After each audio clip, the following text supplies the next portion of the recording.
الرحمن الرحیم اللہم صلی علی محمد وعلی آل محمد وبارک وسلم رب اشرح لی صدری ویسر لی امری واحلل عقدۃ من لسانی یفقہوا قولی واجعل لی وزیرا من اہلی آمین یا رب العالمین۔ ناظرین کرام السلام علیکم ورحمۃ اللہ وبرکاتہ۔ اللہ تعالیٰ سے دعا ہے کہ آپ جہاں کہیں بھی ہوں اللہ تعالیٰ آپ سب کو ہم سب کو اپنے حفظ و امان میں رکھے، عافیت اور سلامتی عطا فرمائے۔ الحمدللہ مطالبات قرآن سیریز کے تعلق سے ہم مطالعہ کر رہے ہیں قرآن حکیم کے منتخب مقامات کا، اور گزشتہ نشست میں ہم نے سورۃ الفاتحہ کے مطالعے کا آغاز کیا۔ آپ کے علم میں ہے کہ دوسرا حصہ ہے مطالبات قرآن سیریز کا، اس کا عنوان ہے ایمان، اور اس کا دوسرا درس ہے سورۃ الفاتحہ، اور اس کی تفسیر اس کی فضیلت کے اعتبار سے، اس کے تمہیدی نکات کے اعتبار سے، اس کے موضوعات کے اعتبار سے، ایک تمثیل ترازو والی اس کے اعتبار سے ہمارے سامنے آ چکی، اور ابتدائی 3 آیات کا ہم نے مطالعہ مکمل کیا تھا، جہاں توحید کا تذکرہ ہے، آخرت کا بیان ہے، اور پہلی 3 آیات اللہ تعالیٰ ہی کے لیے ہیں ایک حدیث قدسی کے مطابق۔ آج ہم مطالعہ آگے بڑھا رہے ہیں، اور اگلی جو 5 آیات ہیں، بلکہ اگلی 4 آیات ہیں، آیت نمبر 4، 5، 6 اور 7، اگلی جو 4 آیات ہیں ان کا مطالعہ آپ کے سامنے رکھیں گے انشاءاللہ تعالیٰ، اور اس صورت کی مطالعے کے اعتبار سے آج تکمیل کریں گے۔ آئیے مطالعہ شروع کرتے ہیں سورۃ الفاتحہ کی آیت نمبر 4 سے۔ اعوذ باللہ من الشیطان الرجیم، بسم اللہ الرحمن الرحیم۔ ایاک نعبد و ایاک نستعین، اے پروردگار ہم تیری ہی عبادت کرتے ہیں اور کریں گے، اور تجھ ہی سے مدد مانگتے ہیں اور مانگیں گے۔ یہ سورۃ الفاتحہ کی آیت نمبر 4 کا ترجمہ ہے۔ آپ نے ترجمے میں غور کیا ہوگا، کریں گے اور کرتے ہیں دونوں ترجمے کیے گئے۔ اس کی وضاحت آگے ہم کریں گے گرامر کے اعتبار سے انشاءاللہ تعالی، مختصر ایک نکتہ آئے گا اور اس کی ایک حکمت بھی ہمارے سامنے آ جائے گی۔ البتہ یہ آیت نمبر 4 ہے، اور آپ کو یاد ہوگا کہ حدیث قدسی کا مطالعہ ہم نے کیا اور ترازو کی تمثیل ہمارے سامنے آئی تھی کہ چوتھی آیت اللہ تعالیٰ اور بندے کے درمیان مشترک ہے۔ پہلی 3 آیات میں اللہ کا ذکر، آخری 3 آیات میں بندے کا ذکر، اور درمیان کی چوتھی آیت میں اللہ اور بندے دونوں کا تذکرہ ہمارے سامنے۔ اب آئیے اس آیت کی تشریح کرتے ہیں۔ عبادت کا لفظ ہے، اس کا مادہ ہے روٹ ورڈ عین با دال، اسی سے ایک لفظ بنتا عبد، ہم جانتے بھی ہیں عبد کی معنی ہے غلام۔ عبد عربی میں غلام یعنی سلیف کو کہا جاتا ہے، لیکن یاد رہے غلام اور ملازم میں فرق ہوتا ہے، سلیف اور امپلائی میں فرق ہوتا ہے۔ تو عبادت کا لفظ عین با دال یعنی عبد سے بنا، عبد عربی میں غلام کو کہتے ہیں۔ غلامی اور ملازمت میں فرق، ملازم کتنے گھنٹے کا ملازم ہوتا ہے؟ کہیں 8 گھنٹے کا، کہیں 10 گھنٹے کا، کہیں 12 گھنٹے کا۔ غلام کتنے گھنٹے کا غلام ہوتا ہے؟ 24 گھنٹے کا۔ ملازم ہر کام کا ملازم ہوتا نہیں، خاص کام جس کے اس کو تنخواہ ملتی ہے۔ غلام وہ ہر کام کا غلام ہوتا ہے۔ تو غلام کا لفظ ہے، ملازم کا نہیں۔ عبد کا لفظ ہے، اور انگریزی والا سلیف کہہ لیں، عربی کے اندر غلام کو عبد کہا جاتا ہے۔ ملازم کی بات نہیں آ رہی، اللہ کی عبادت، غلامی، اس کا تذکرہ ہو رہا ہے۔ آئیے بات کو اور آگے بڑھاتے ہیں۔ بقول حافظ ابن قیم رحمۃ اللہ علیہ فرماتے ہیں، العبادت تجمع اصلین غایت الحب مع غایت الذل والخضوع۔ عبادت 2 چیزوں کو جمع کرتی ہے، یعنی انتہائی درجے کی محبت اور اس کے ساتھ مکمل طور پر عاجزی اختیار کرنا اور خود کو جھکا دینا۔ 2 باتیں اہم ہیں، 2 اجزاء عبادت کے، انتہائی درجے کی محبت کے ساتھ انتہائی درجے کی عاجزی اختیار کرنا، خود کو جھکا دینا۔ وہ ایک ایکویشن کے طور پر سمجھے تو عبادت کیا ہے؟ محبت جمع اطاعت اس ایکول ٹو عبادت۔ عبادت میں شدید درجے کی محبت بھی مطلوب ہے، اور عبادت میں شدید درجے کی، مکمل درجے کی اطاعت بھی مطلوب ہے۔ تھوڑی سی یہ بات جب ہم نے شرک کے موضوع پر کلام کیا تھا، مطالبات قرآن سیریز کے پہلے حصے میں شرک کے موضوع پر کلام کیا تھا، اللہ کی محبت میں شریک کرنا یاد آیا، اللہ کی اطاعت میں شریک کرنا یاد آیا، تو شرک سے بچنا ہے اور اللہ کی الون اس کی عبادت کرنی ہے، ایبسلیوٹ اس کی سبمیشن کا رویہ اختیار کرنا ہے۔ تو انتہائی درجے کی محبت کے ساتھ انتہائی درجے کی عاجزی اختیار کر کے اپنے آپ کو جھکا دینا، محبت جمع اطاعت، یہ ہے عبادت۔ اگلا ایک اور اہم نقطہ، جن و انس کا مقصد تخلیق، کیوں انسانوں کو اور کیوں جنات کو پیدا کیا گیا؟ آئیے قرآن کریم سے پوچھیں۔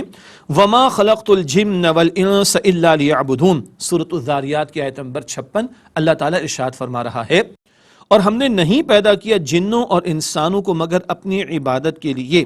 یہ ہے مقصد تخلیق، یہ ہے پرپز آف کریشن تمام جنات اور انسانوں کا، اور یہ وہ بیان فرما رہا ہے جس نے انسانوں کو پیدا کیا ہے، جس نے جنات کو پیدا کیا ہے۔ اسی کا پرپس بیان کرتا چلے گا نا. ہم اپنی عقل سے تو نہیں کہہ سکتے کہ ہم کیوں بنائے گئے، جس نے بنایا وہ بتائے گا. وہ بتاتا ہے میں نے تمہیں اپنی عبادت کے لیے پیدا کیا، اور عبادت غلام والی. ہاں ایک فرق ہے، غلام مجبوراً غلام ہوتا ہے، اگر اس کو بھاگنے کا موقع ملے کبھی نہیں رکے گا. اسی لیے عبادت میں پہلے محبت کے ایلیمنٹ کو بیان کیا گیا اور پھر اطاعت کا لفظ بھی آ گیا ہے.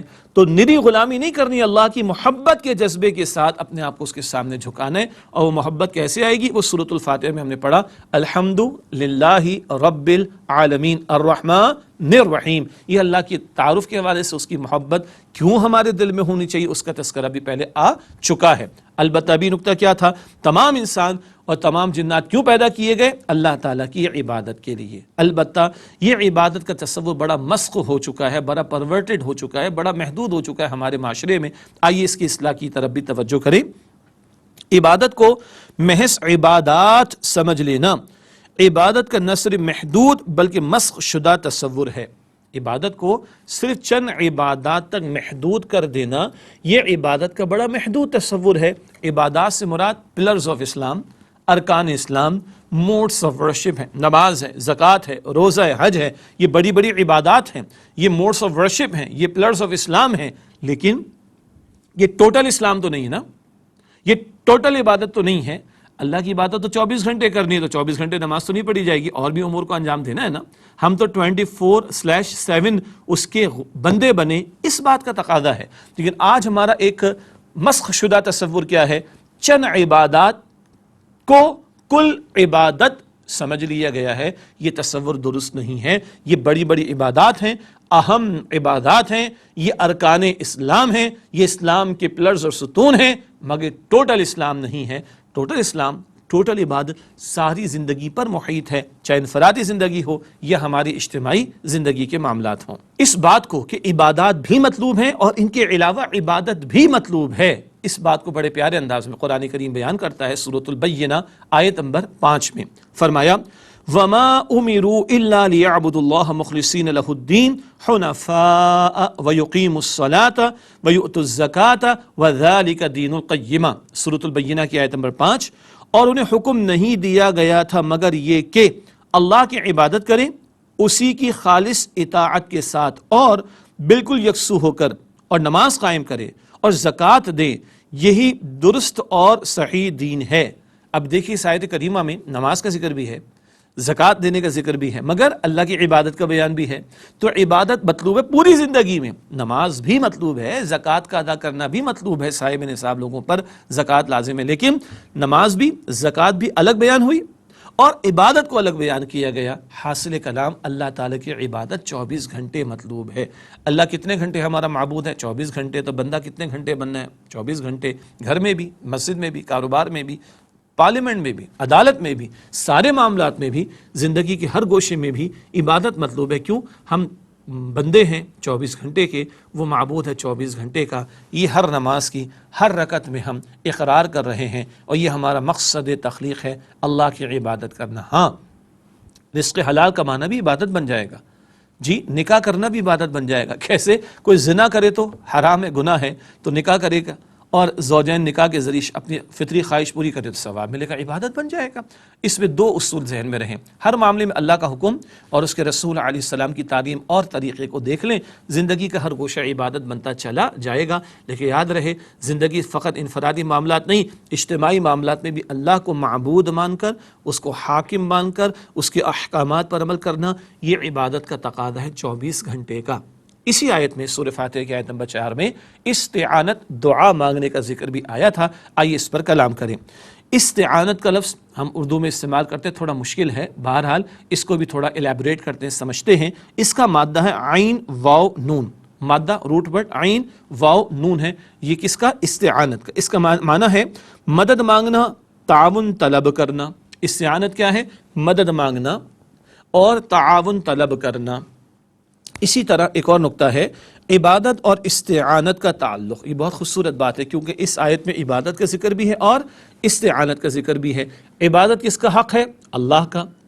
مدد مانگنا کس کی ضرورت ہے؟ بندے کی. اسی لیے 4تھی آیت اللہ تعالیٰ اور بندے کے درمیان کیا ہے؟ مشترک اور کامن ہے. اس حوالے سے حدیث مبارک، الدعاء مخ العبادہ، دعا عبادت کا مغز ہے. یہ ترمذی شریف کی روایت. مغز اس کا جسٹ اور اس کا حاصل. دعا کیا ہے؟ عبادت کا مغز ہے.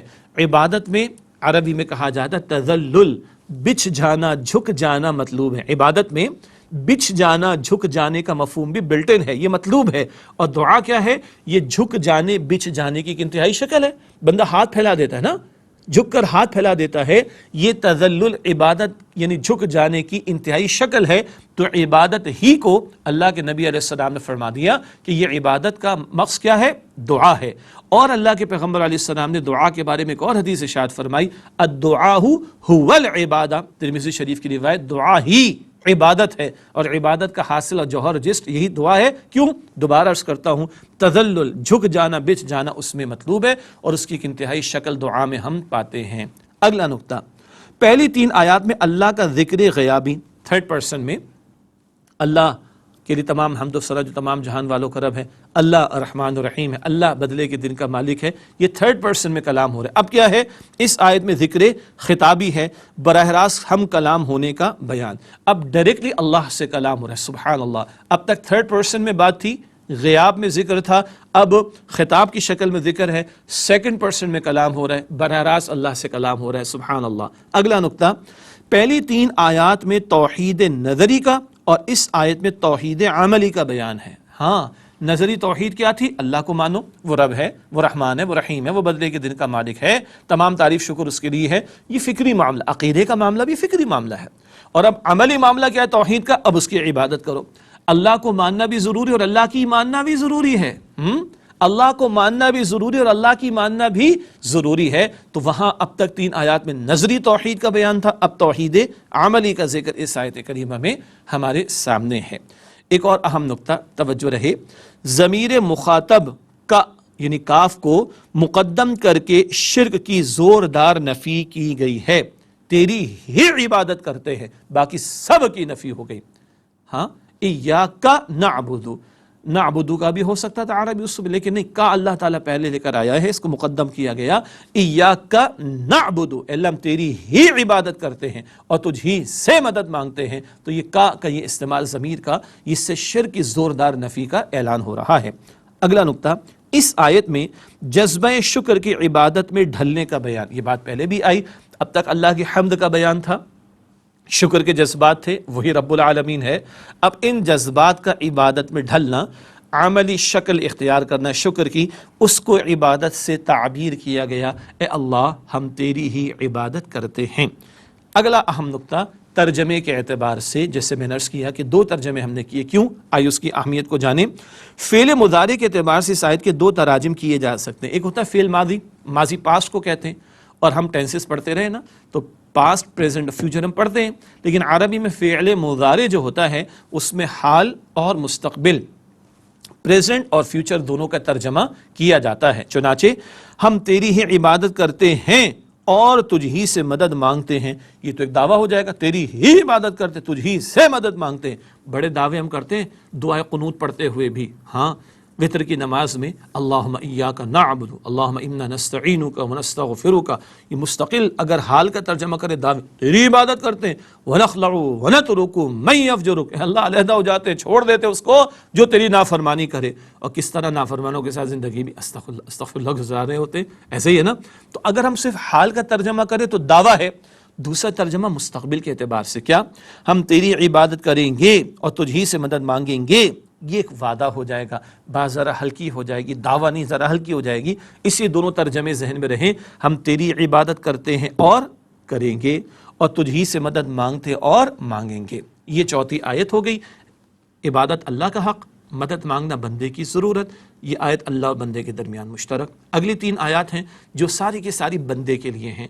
ایک وقفہ لیتے ہیں، اس کے بعد اگلی 3 آیات کا مطالعہ انشاءاللہ آپ کے سامنے رکھیں گے. السلام علیکم ورحمۃ اللہ وبرکاتہ. السلام علیکم ورحمۃ اللہ وبرکاتہ. راز گرام خوش آمدید کہتے ہیں. مطالبات قرآن سیریز کا سلسلہ جاری، سورۃ الفاتحہ کا آج ہم کر رہے ہیں مطالعہ.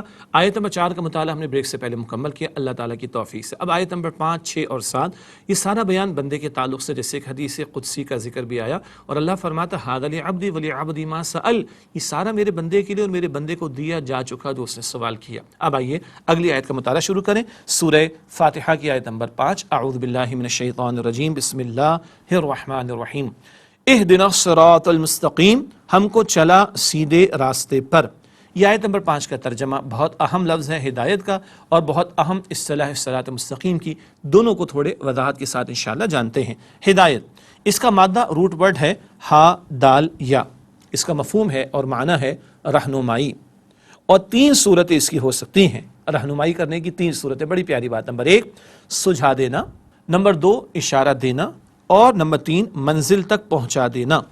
تو ہدایت کا مفہوم تو ہے رہنمائی کرنا، اور اس میں 3 پہلو ہیں، سجھا دینا، اشارہ دینا، اشارہ کر دینا، اور منزل مقصود تک پہنچا دینا۔ کوئی ایڈریس معلوم کرے، آج کل تو بڑا آسان ہے، آپ کہیے فلاں میپ لگا لو، فلاں ایپ کے اوپر سیدھے پہنچ جاؤ، ٹھیک ہے نا، بات تو ٹھیک ہے، لیکن بہرحال سمجھنے کی بات یہ ہے کہ ہم جو ہدایت اللہ سے مانگ رہے ہیں وہ کون سی والی مانگ رہے ہیں؟ وہ ہے آخری والی بات، منزل مقصود تک پہنچا دینا۔ اللہ ہدایت سجھا بھی دے، بتا بھی دے چلے کیسے، اور منزل مقصود تک انگلی پکڑ کر اللہ چلا کر ہمیں پہنچا دے، ہم اس کی بات کر رہے ہیں۔ تو یہ 3 پہلو ہیں ہدایت کے اعتبار سے۔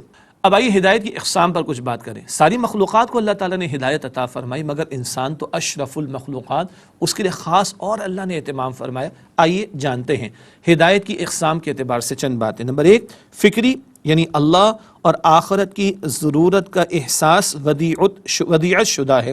یہ بات ہم نے سورہ فاتحہ کی پہلی 3 آیات کی روشنی میں سمجھی۔ سلیم الفطرت انسان ہوگا، اللہ کو پہچان لے گا، آخرت کو پہچان لے گا، تفصیل تو نہیں، پہچان لے گا، یہ ہمارے اندر بلٹ ان ہے۔ اگلا نقطہ، عملی طور پر انفرادی سطح پر اللہ تعالیٰ نے بنیادی ہدایت ہمیں دی۔ اس سورہ فاتحہ کی آیت نمبر 3 میں ہم نے جانا مالک یوم الدین کے ذیل میں، اسی بات کو قرآن حکیم ایک اور انداز سے سمجھاتا ہے۔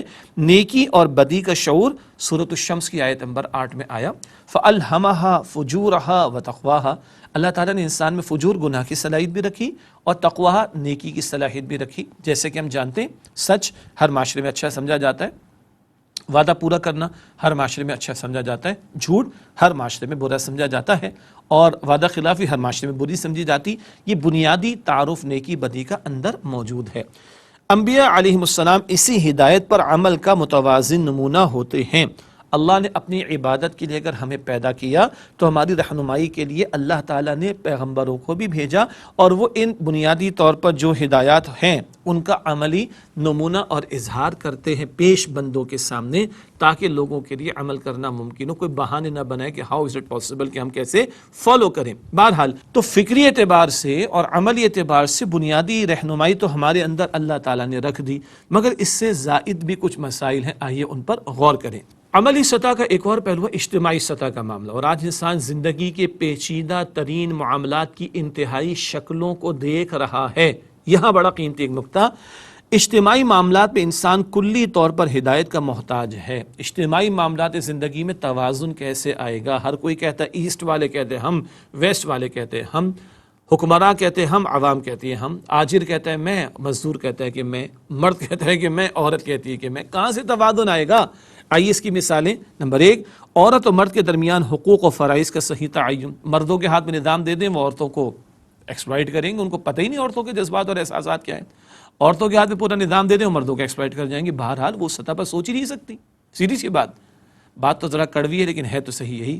آئیے اور مثالیں لے لیں تو یہ بات اور الیبریٹ ہو جائے گی اور واضح ہو جائے گی۔ اگلا نقطہ، فرد اور اجتماعیت کے درمیان تعلق میں اعتدال۔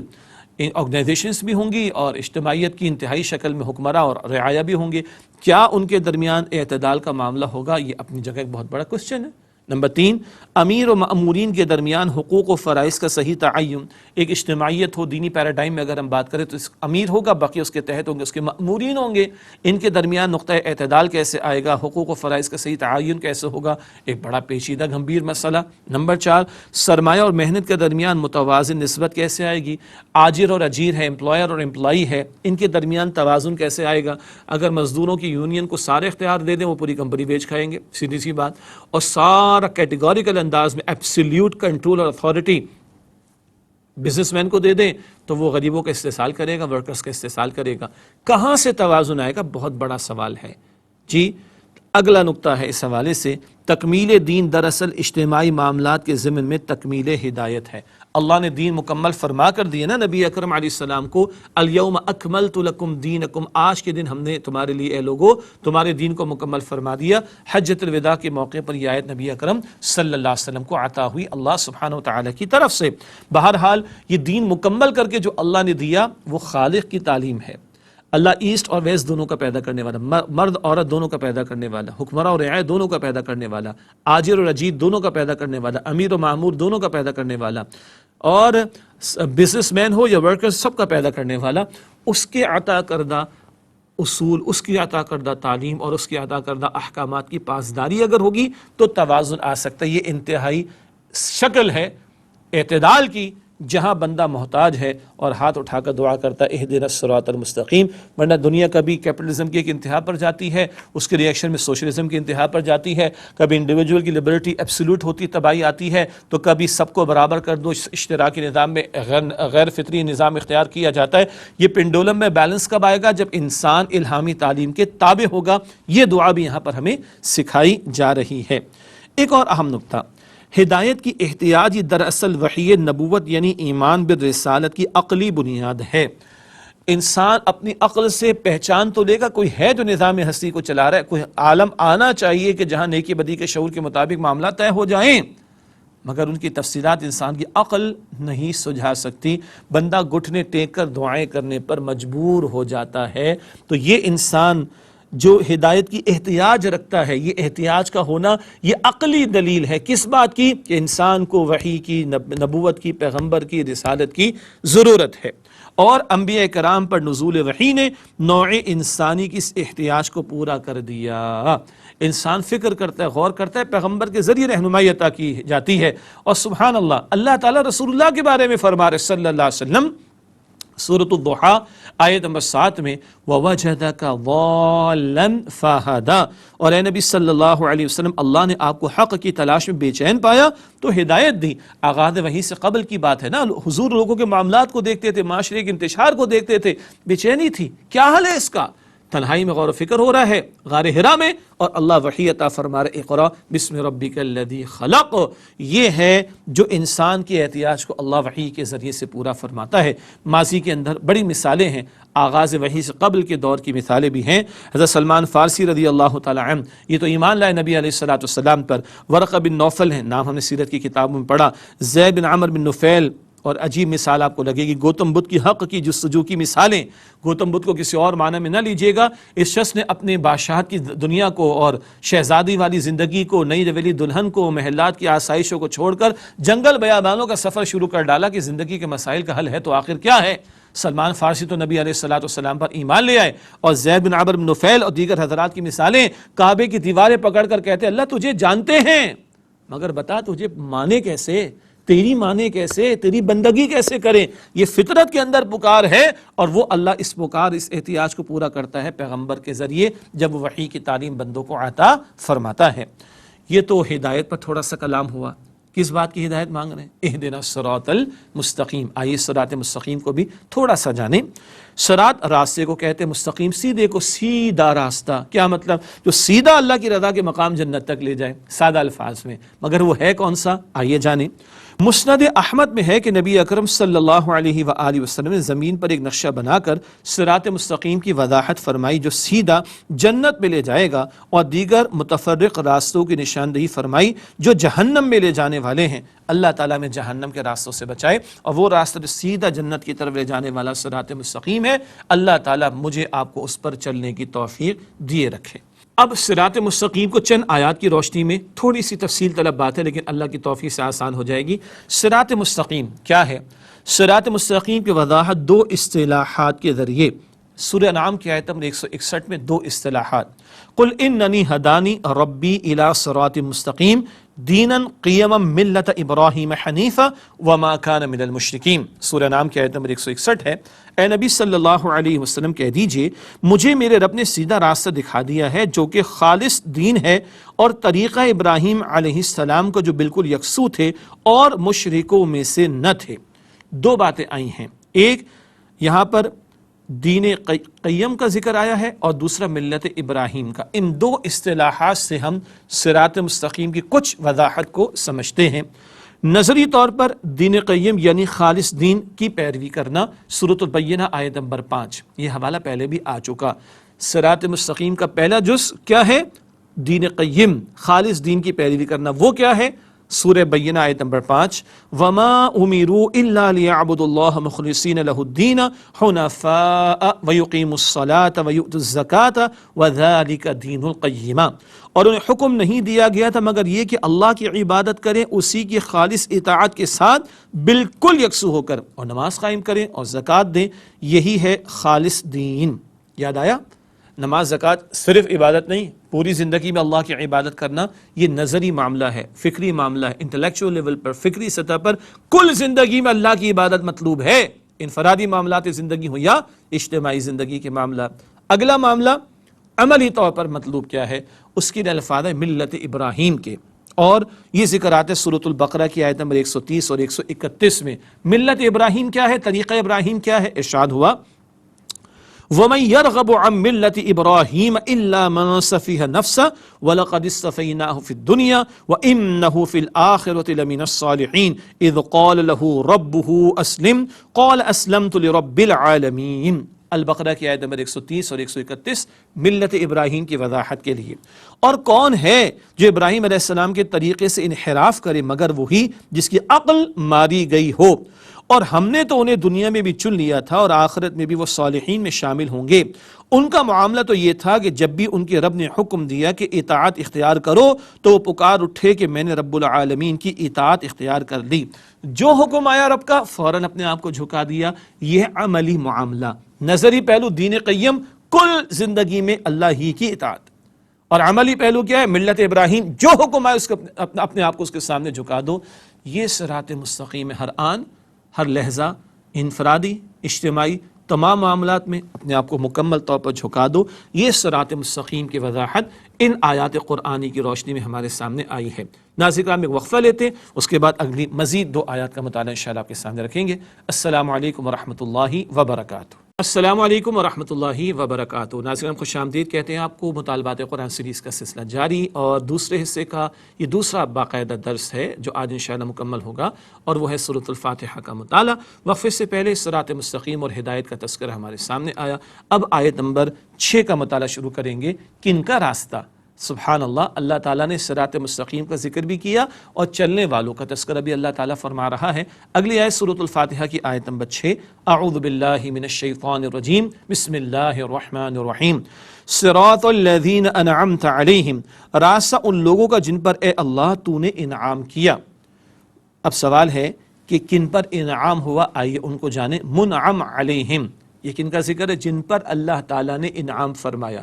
اللہ نے راستے کا ذکر بھی کیا ہے اور راستے پر چلنے والوں کا ذکر بھی کیا۔ بہت اہم بات، ہدایت کی ضرورت کا احساس پہلے بھی ہمیں ہو گیا، وحی کی ضرورت کا احساس پہلے بھی ہو گیا، ایک اور انداز سے بھی ابھی ہوگا، راستے کا بھی ذکر اور راستے پر چلنے والوں کا ذکر بھی ہے۔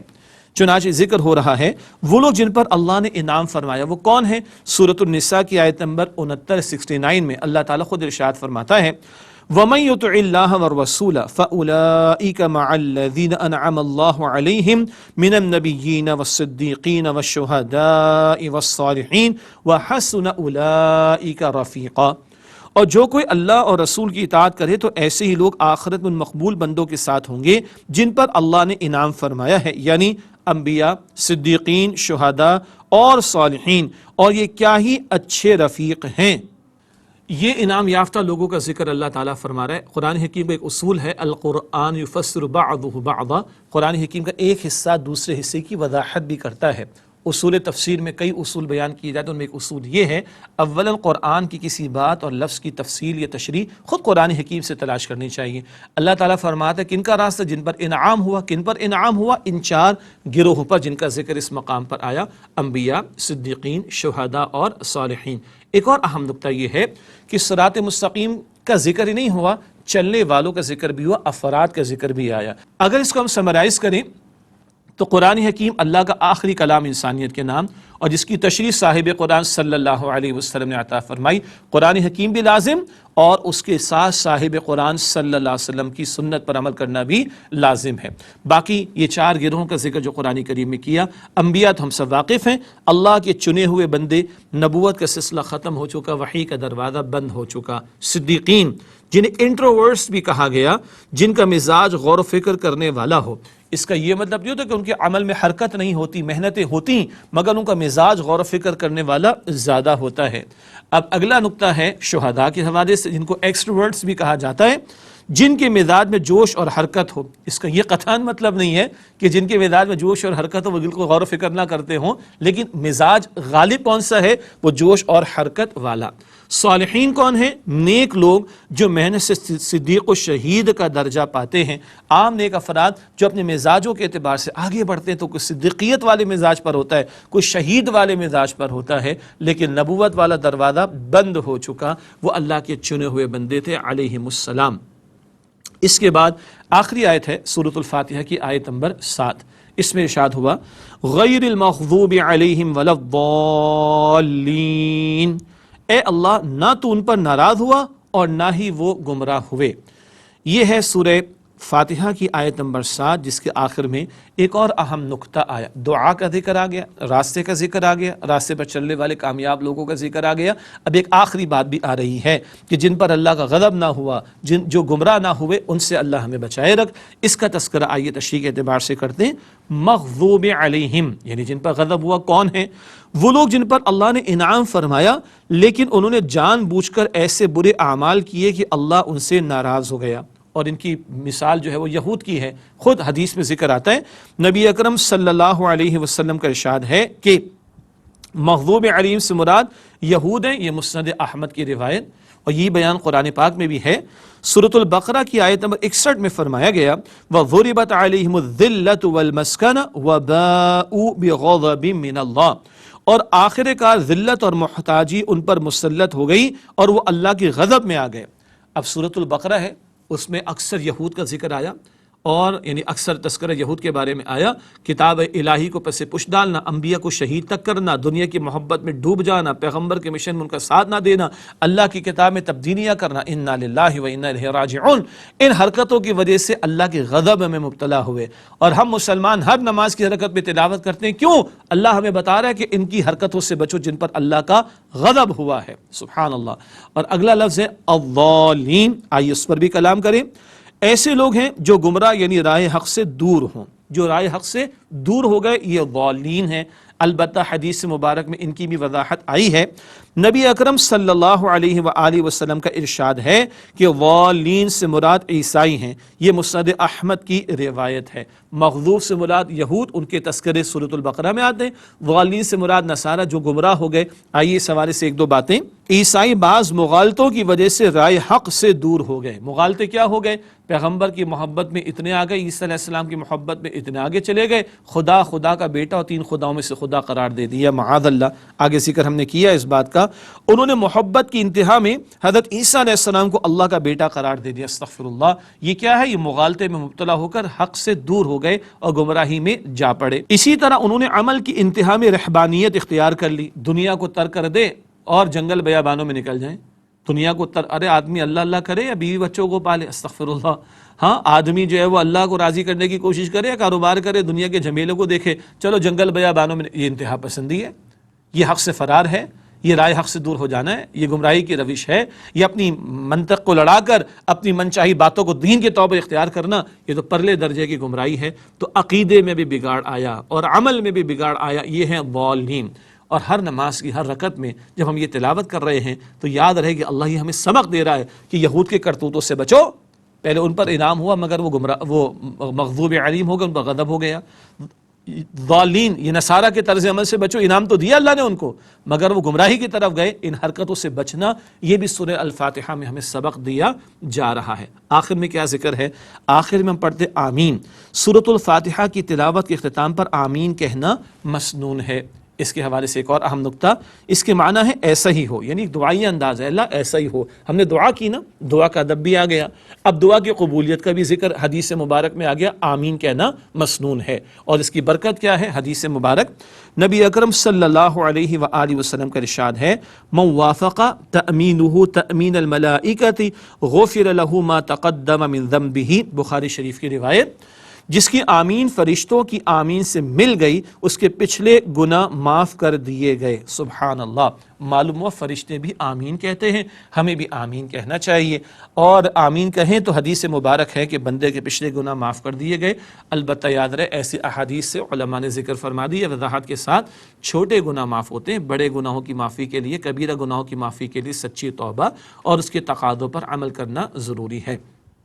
یہ ہے سورۃ الفاتحہ کا کچھ بیان، بہت کچھ اور بھی بیان ہو سکتا ہے لیکن وقت ہمارے پاس محدود ہوتا ہے، اور ہمارے سامنے تمہیدی مضامین بھی آ گئے، توحید، رسالت، آخرت کا بیان بھی آ گیا، سلیم الفطرت انسان کے جذبات کی ترجمانی کا ذکر بھی آ گیا، 3 آیات اللہ کے لیے، آخری 3 آیات بندے کے لیے، درمیان کی آیت اللہ اور بندے کے درمیان مشترک، اور ہر آیت پر اللہ کی طرف سے جواب آتا ہے، ہاں، اور آخری آیات پر کیا جواب آتا ہے؟ ھذا لعبدی ولعبدی ما سأل، اللہ فرماتے ہیں سارا میرے بندے کے لیے اور میرے بندے کو وہ دیا جا چکا جو اس نے سوال کیا۔ اللہ تعالی ہمیں مفہوم کے ساتھ سورۃ الفاتحہ کی تلاوت کرنے کی توفیق دے، ایک ایک آیت پر رک کر ہم اس کے مفہوم کو تھوڑا سا اخذ کریں اور توجہ رکھیں تو ہماری نمازوں میں بھی بہتری ہوگی۔ اور ایک اور اہم بات، سورۃ الفاتحہ کے 85% الفاظ، ہاں 85%، سورۃ الفاتحہ کے 85% الفاظ ہم اردو زبان میں ویسے بھی استعمال کرتے ہیں، تھوڑا توجہ کریں گے مفہوم بھی یاد ہو جائے گا، تھوڑی تشریح بھی ذہن میں ہوگی، ہماری نمازوں میں بہت بہتری آ جائے گی انشاءاللہ تعالی۔ اسی کے ساتھ ناظرین کرام اجازت چاہیں گے، اور انشاءاللہ اگلی نشست میں اگلے ایک اور درس کے ساتھ آپ کی خدمت میں پیش ہوں گے، تب تک کے لیے اجازت، وآخر دعوانا الحمدللہ رب العالمین، والسلام علیکم ورحمۃ اللہ وبرکاتہ۔ افلا يتدبرون القرآن ام على قلوب اقفالها؟ یا رحمان یا